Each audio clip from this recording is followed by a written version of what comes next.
Perfect. Well, I thought it was good until I got word back from Sister Mayo on how I did on the homework. Yeah. And her exact words were, "Well, I don't know how to sugarcoat this. You got it all wrong." So I'm back to YouTube right now trying to figure out applying genetics problems. Yeah. Anyways, it was tough. Yeah, I was just trying to follow the steps, kind of, so I thought I was getting it, but I just watched her videos that she made, and it made a lot more sense, so. Yeah, honestly, I haven't had a chance to. I had a couple exams to get this weekend, so I'm barely getting to those this evening. So anyway. Yeah, those should be pretty helpful, because I was just kind of trying to figure out sometimes, like, how they get certain, like, how they're getting some of their numbers and stuff, and then, like, she just pointed out, like, it's basically, you look at the list of, like, the phenotypes, and then it's like, oh, these ones have the highest numbers, so you just use those, or like, oh, these ones have the least possibility, so like you use those. So one thing that I was having a hard time trying to figure out was the allele arrangement. Okay.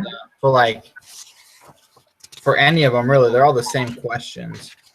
Mm-hmm. When it's asking the allele arrangement for the parents, like I could figure it out, but the way like the answer had it posted was like almost like a fraction. I didn't understand why it was that way. Okay, so basically what it's trying to like simulate, I guess, is like the way the alleles arrange on the chromosome. So like that's the reason why they have it as a fraction, because it's like the top is one chromosome and the bottom is the other chromosome. That makes perfect sense.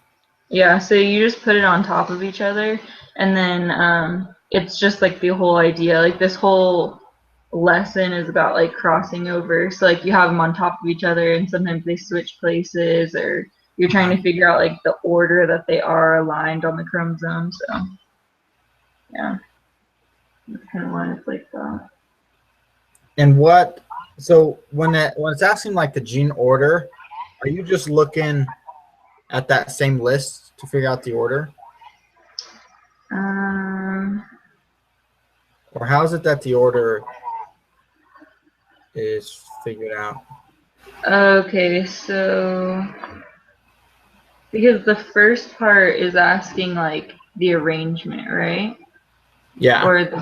Okay, so yeah, I think the arrangement is like which are on top and which are on bottom, and then the order means like how they are, like whether it's SNT or like TSN. So yeah, I mean, I think the best way to figure out would just be like to watch her video, because like she really like plays it out like step by step, and she does like a whole problem all the way through. But yeah, you basically like use the numbers that they give you for the phenotypes in order to like decide like how to do it all, and it's kind of complicated to just like explain it in words, but she like is talking while writing it out, so that makes a lot more sense. Sweet. Might be easier for me just to go watch those than have you try to explain it to me. And I think it's just like it's not the group problems, but like the applying genetics problems. I think she like does number 1, so basically like you could just have the problem right in front of you, and then she talks you through it. So that'll be good, because that's what I've been working on for the last 40 minutes, is trying to figure out. But then I noticed a little different, because they asked for the allele arrangement and now they're asking for the gene arrangement. So yeah, I don't know. I feel like it's the same, but yeah, maybe it's different. I don't know. So after you watched those videos, did you have any questions, really?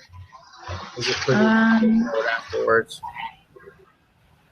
No, I think I'm pretty good on it now. I mean, I think it's just gonna take practice to like get used to them, but because I'm really okay on like the second half of the problems. It's normally like the first part, because the other part's just like a formula. You Mhm. just plug it in. But